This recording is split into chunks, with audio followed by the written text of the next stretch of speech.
লক্ষ্মী সন্নিধিম কুরু।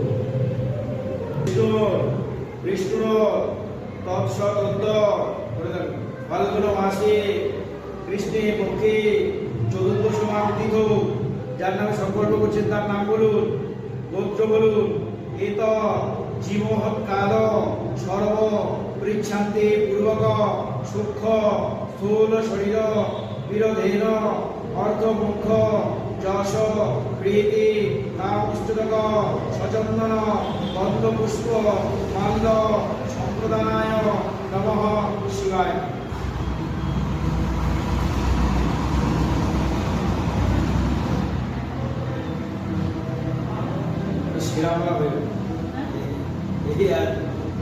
শ্রীরাম নিষ্ফল সুফলস্য কর্ম ফলে যা হি তব ইদ ফলতাম্বুলস্তুতক সম্প্রদানায়